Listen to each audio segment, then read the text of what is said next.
Hello everyone.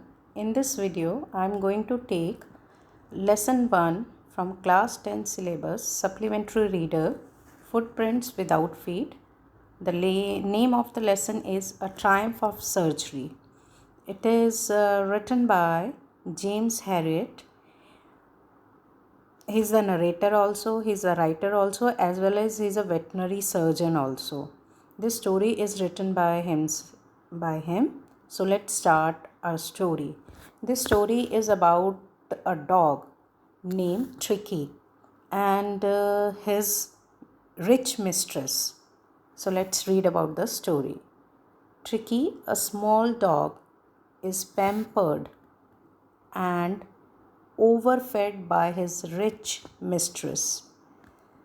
Tricky is a small dog, but he is very much pampered, loved, cared, and overfed, given extra food by his rich mistress, the owner, or you can say, he falls seriously ill and his mistress consults a veterinary surgeon. Because of the overfeeding, he becomes severely ill, and his mistress then contacts a veterinary surgeon. So now let's start our story. I was really worried about Tricky this time. Here I is James Herriot, or you can say the narrator. I was really worried about Tricky this time. The narrator is saying that he was really worried about Tricky this time. I had pulled up my car when I saw him in the street with his mistress, and I was shocked at his appearance. The writer is saying when he saw Tricky with his mistress on the road, I had pulled up. Pulled up means stopped. I immediately stopped my car. I was shocked at his appearance. When the narrator first looked at Tricky, he was startled, he was shocked. He had become hugely fat. The dog had become very much fat. Hugely means very much fat. Like a bloated sausage. Bloated sausage means swollen sausage with a leg at each corner. And it was as if he is a piece of meat, very much swollen and having 4 legs at the corner of that piece of meat. And his tongue lolled from his jaws, and his tongue was rolling out from his jaws. Mrs. Pemfrey hastened to explain. Mrs. Pemfrey was like in a hurry to explain, to give an explanation to the doctor or to James Herriot that why his situation is so. Whose situation? Tricky's situation. He was so listless. He was least interested. He showed least interested in the things. Mr. Herriot, she was explaining, she was telling Mr. Herriot the dog has become listless. He is not taking any interest in anything. He seemed to have no energy. It seemed that he has become very weak. There is no energy in his body. I thought he must be suffering from malnutrition. Just see, students, see this like the way he is overfed, but still his mistress thinks that he is suffering from malnutrition as he is not taking part in any of the activities. It seems to her that he has lost energy or appetite. So I have been giving him some little extras between meals to build him up. So just to make him strong, the mistress tells the doctor that she gives the dog the extra food, little extra in between the meals. Some malt and cod liver oil. These are the things she is telling what she was giving the dog.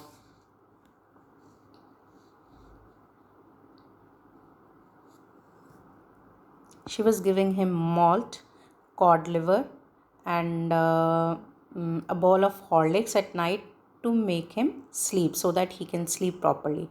Nothing much really. And according to her, it was nothing extra, nothing much.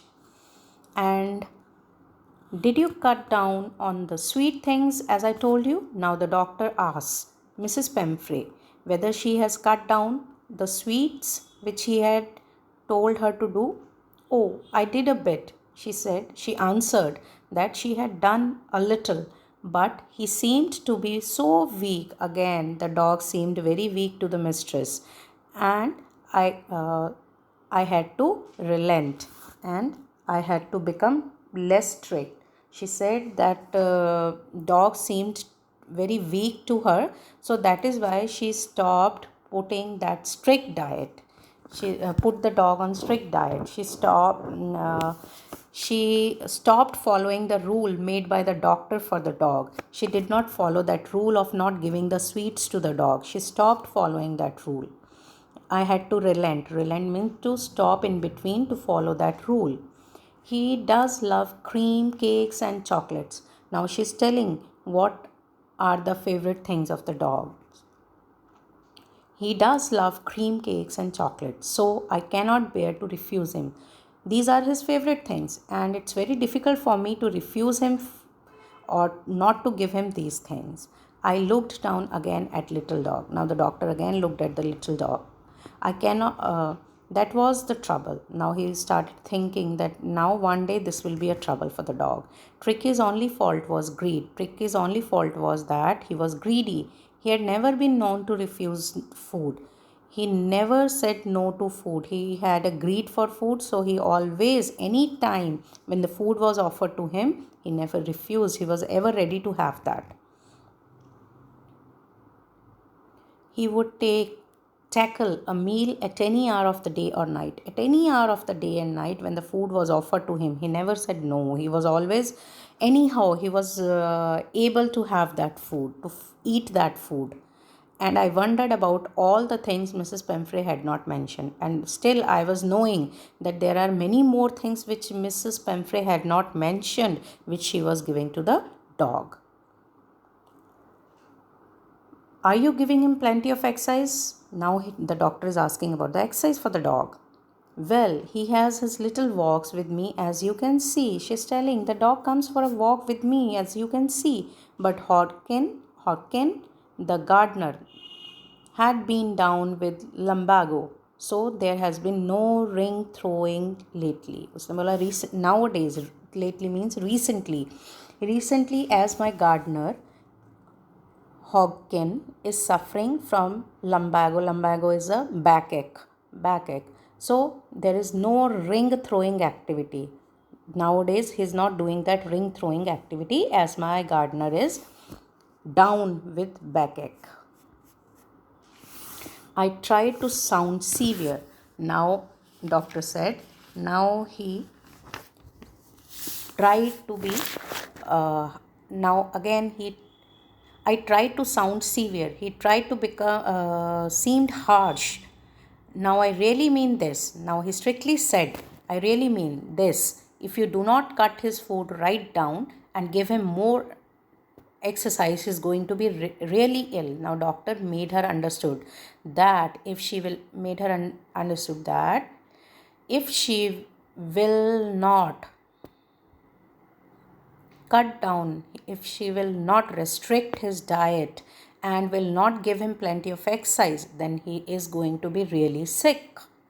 You must harden your heart. Harden your heart means you have to be very, very strict and keep him on a very strict diet. Mrs. Pemfrey wrung her hand, folded her hand, showed no interest. Oh, I will, Mr. Harriet. And she answered, sure, I will do this. I'm sure you are right. But it is so difficult, so very difficult. She set off, head down along the road, as if determined to put his new regime into practice immediately. After answering that she will surely do that, she said that it's really difficult, but I will do. She moved off. Set off means moved from head down by putting her head down along the road. She moved along the road by putting her head down, as if it seemed she was quite determined to put the new regime, new law into practice immediately. What was the new law? To put Tricky on a strict diet. I watched their progress with growing concern. As they were moving, I was watching them. Doctor said this. Tricky was tottering along in his little tweed coat. Tricky was moving with difficulty, tottering. He was not able to move properly because of his bulky physique, heavy body. He was not able to walk properly. He was not able to move properly. Tricky was staggering, finding it very difficult, and he was moving along in his tweed woolen coat. He had a whole wardrobe of those coats. Doctor knew it very well that he had different types of coats. He had a complete almirah full of those coats for the cold weather and a raincoat for the wet days. He struggled on. The dog was was finding it difficult to move. Dropping his harness, the strap, it was very difficult for him to walk, and he was drooping, lowering down from his strap which was lying in his neck. I thought it would not be long before I heard from Mrs. Pamphray. The doctor was pretty sure that it will not take a long time. There is no much time when Mrs. Pamphray is going to call him because of Tricky. The expected call came within a few days. Within few days, Mrs. Pemfrey gave a call to the doctor. Mrs. Pemfrey was distraught. She was very much worried.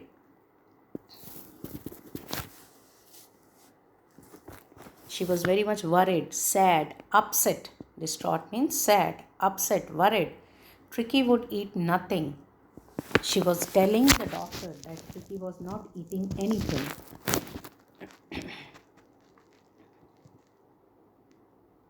Refused even his favorite dishes. Now she was explaining, telling doctor everything, that he has refused even to have his favorite things. And besides, he had bouts of vomiting, and periodically he vomits. Sometimes after few hours, or you can say few minutes, he keeps on vomiting even. He spent all his time lying on the rug. All the time his day goes off by lying on the carpet or the rug, panting, and he breathes with difficulty. Didn't want to go for a walk. He doesn't even want to go for a walk. Didn't want to do anything. He did not want to do anything. Who? Tricky. I had made my plans in advance. I was pretty sure about it, so after hearing, I had quickly made my plans. The only way was to get Tricky out of the house for a period. I was sure what to do about. So, doctor made a plan to take the Tricky to the hospital or to take him away from the house for a few days. I suggested that he be hospitalized. Then doctor suggested to Mrs. Pemfrey that dog should be hospitalized for about a fortnight, for 15 days. Fortnight is the period of 15 days to be kept under observation. He has to be hospitalized for 15 days to be kept under observation. The poor lady almost swooned. Swoon means fainted, almost fainted after hearing. She was sure he would pine and die if he did not see her every day. The lady was mistress, or you can say Mrs. Pamphray, was pretty sure, quite sure, that if the dog will not see her every day, he is going to pine and die. He is going to die one day. He will become very sad, tadpega, and he will die. But I took a firm line. I had taken a decision. Who had taken the decision? The doctor. Tricky was very ill. Tricky was severely ill, and this was the only way to save him. In fact, I thought it best to take him without delay. The doctor thought that it is the best idea to take the dog away without much delay, followed by Mrs. Pemfrey's wailings. As soon as Mrs. Pemfrey heard the doctor is going to take the dog away from her, she started crying with grief, wailing, rote hue. I marched out to the car carrying the little dog wrapped in a blanket. The doctor moved towards his car, taking the dog in his arms, who was wrapped in a blanket. The entire staff was roused, and maids rushed in and out, bringing his day bed, night bed, favorite cushions, toys, rubber things, breakfast bowl, lunch bowl, supper bowl. Everyone was on toes at that time. The maids were moving in and out of the house, bringing his stuff from the house. These are the things which are mentioned in the lesson, which they were trying to fill in the car of the doctor so that Tricky could stay over there very comfortably. Realizing that my car would never hold all the stuff, doctor was sure that his car will not hold all these things. I started to drive away. He started his car.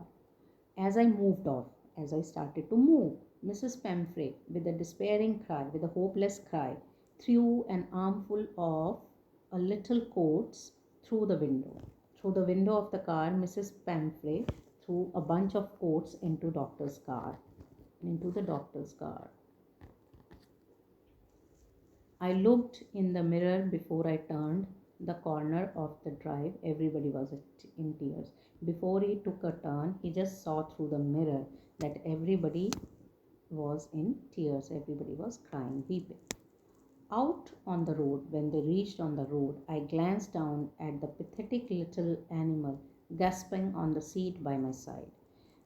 On reaching the road, doctor said he glanced down, looked down at the pathetic, pitiable little animal dog panting on the seat by his side. On his side seat, the dog was lying and he was panting. He was breathing heavily.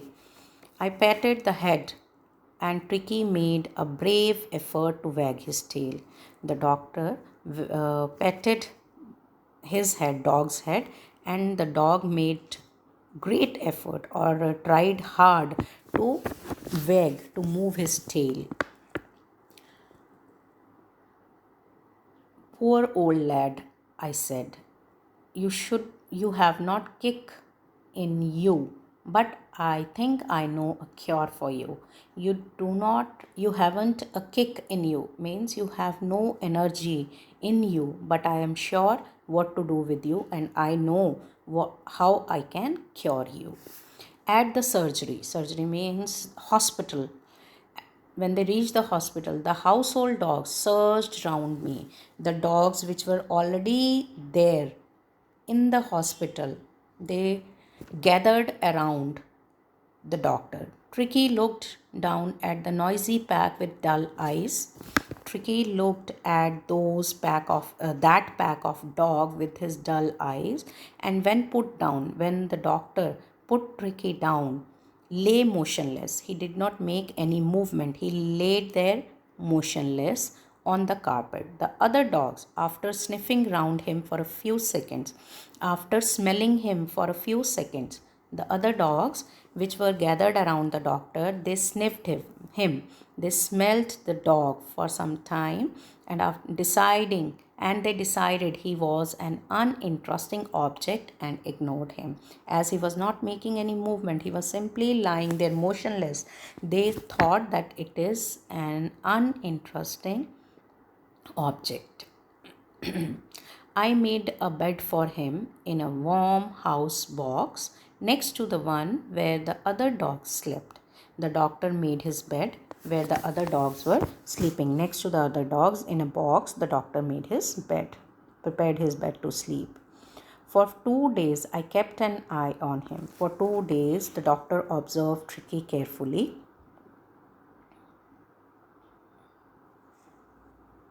giving him no food but plenty of water. The doctor gave him no food for 2 days, but only he was giving him a lot of water. At the end of the second day, he started to show some interest in his surrounding. As the second day was getting over, Tricky showed little interest in his surroundings. And on the third, he began to whimper when he heard the dogs in the yard. And on the third day,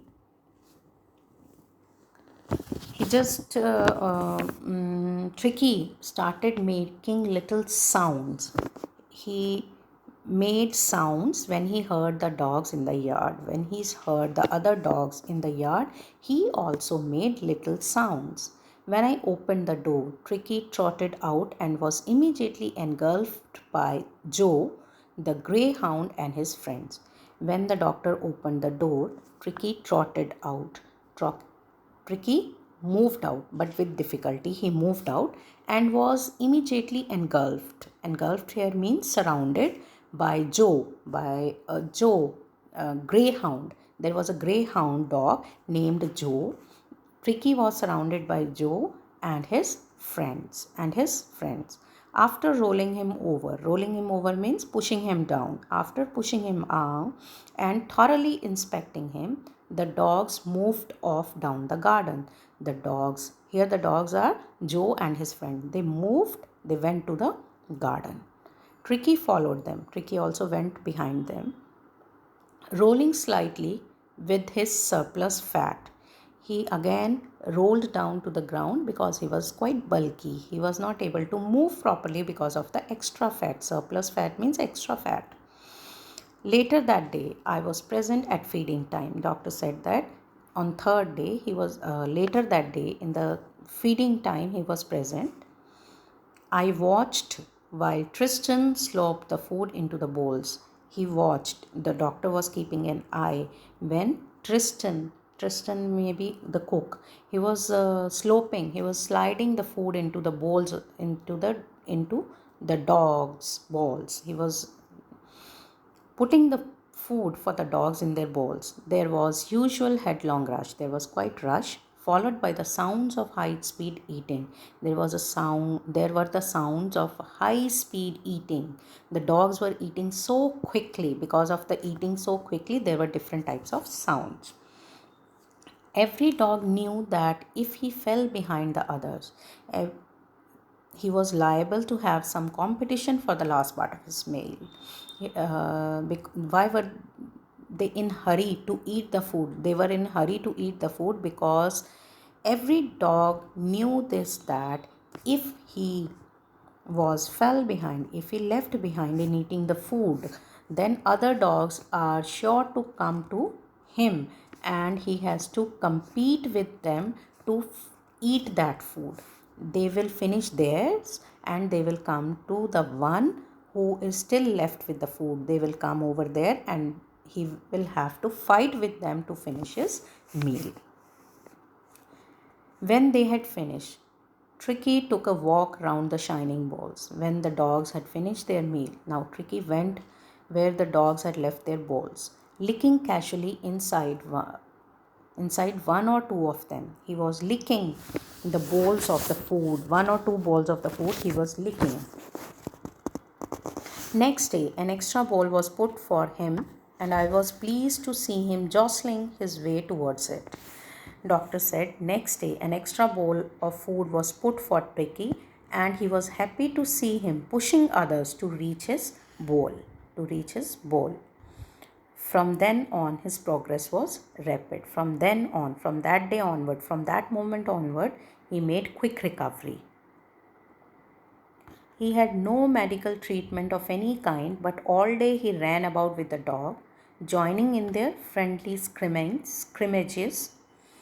That he was not given any type of surgery, any type of medication. He was simply he was simply moving or running whole day with the other dogs and joining in their friendly scrimmages, and he was taking part in their friendly fights. Scrimmages means fights.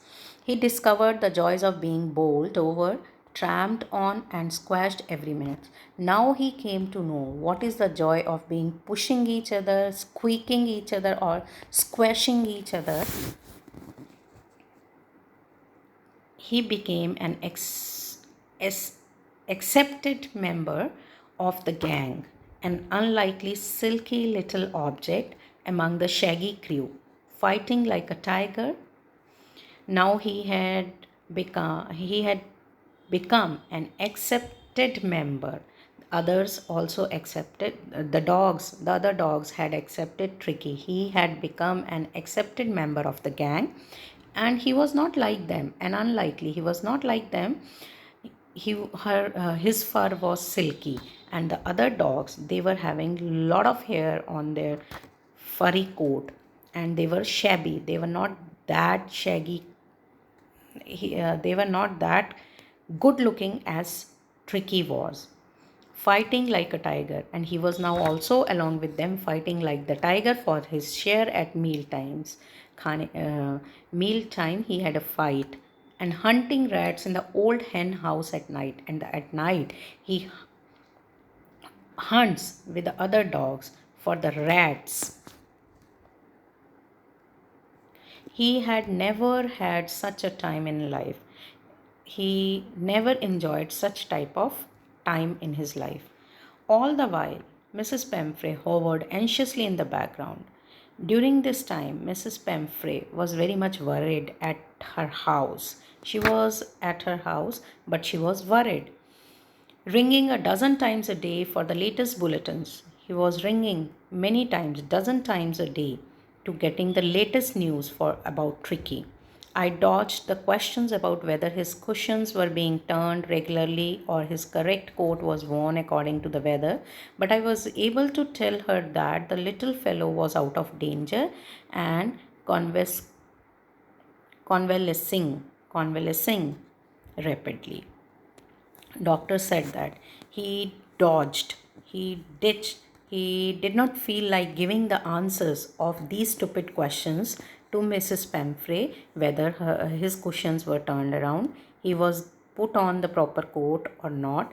He avoided these questions, but he was able to tell Mrs. Pemfrey that the dog was out of danger and he was convalescing rapidly. Convalescing means recovering quickly from an illness.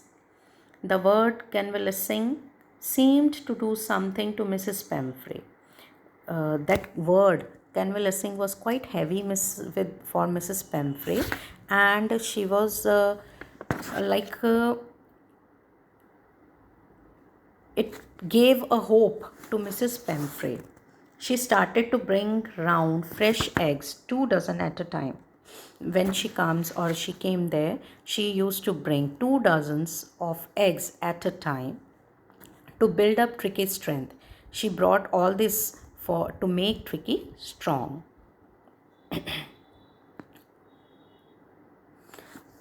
For a happy period, my partners and I had 2 eggs each for breakfast. But when the bottles of wine began to arrive, the real possibilities of the situation began to dawn on the household. Now, after the eggs, when the bottles of wine came to surgery, now the doctor, the picture of the house was clear to them. The picture of the house here means the richness, that how rich the mistress was. Bottles of the wine showed that the mistress was quite rich. She was sending the bottles of wine for the dog. It was to enrich Tricky's blood. These bottles of wines were sent for Tricky to enrich, to purify, or to make his blood. Lunch became a ceremonial occasion with 2 glasses of wine before and several during the meal. Now, who was enjoying all these things? Tricky was not enjoying, but the narrator, James Herriot, and his partner, they were enjoying these things. They were having 2 glasses of wine before meal and many glasses of wine during their meal. We could hardly believe it when the brandy came to put a final edge on Tricky's constitution. And finally, now they were not able to believe that brandy was sent for Tricky. For a few nights, the fine spirit was rolled around, inhaled, and reverently drunk. For a few nights, they were enjoying the brandy. They were having it, smelling it, and they were relishly enjoying the drink. They were days of deep content, starting well with an extra egg in the morning, improved and sustained by the midday wine, and finishing luxuriously round the fire with the brandy. Doctor and his friend, they were doing such type of thing. They were having extra egg in the breakfast, they were having wine in the lunch, and the day ends with the brandy. It was a temptation to keep Tricky on a permanent guest. Now they were tempted. Now there was a greed in Doctor's heart to keep Tricky as a permanent guest. But I knew Mrs. Pemfrey was suffering, but he was knowing in his heart somewhere that Mrs. Pemfrey was missing her dog very much, and after a fortnight and after 15 days, felt compelled to phone and tell her that the little dog had recovered.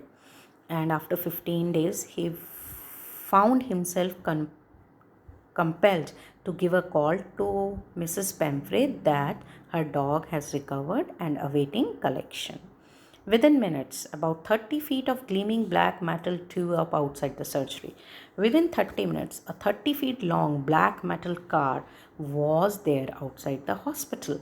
The chauffeur opened the door. The driver opened the door. I could just make out the figure of Mrs. Pemfrey, almost lost in the interior.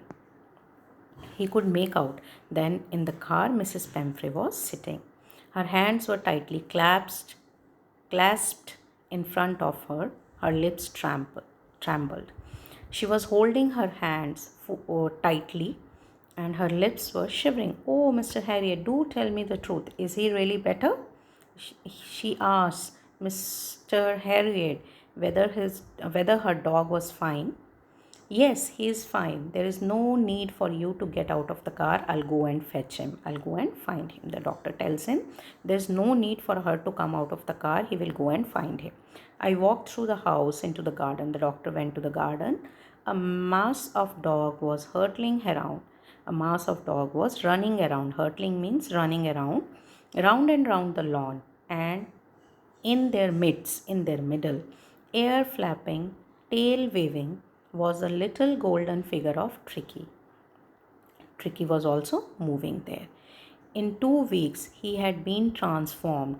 Within this 15 days of period, within these 2 weeks of period of 2 weeks, Tricky was completely transformed into a hard-muscled animal. He had become lithe, and lithe means flexible. He had become lithe, flexible, and hard-muscled animal. His chest was almost brushing the ground. He could stretch his body in such a way, as his body had become flexible, he could stretch his body in a way that his chest could touch the ground. I carried him back along the passage to the front of the house. He took the dog to the front of the house. The chauffeur was still holding the car door open. The driver was still holding the door of the car open. When Tricky saw his mistress, he took off from my arms in a tremendous leap. When Tricky noticed his mistress, he jumped from narrator's arm and took a jump into Mrs. Pemfrey's lap. She gave a startled "oh!" She was shocked. She was see him, and then she had to defend herself as he swarmed over her. Then she was to save herself. The way Tricky took a jump on her, licking her face and barking. He was licking her face and he was also barking. During the excitement, I helped the chauffeur to bring out the beds, toys, cushions, coats, bowls.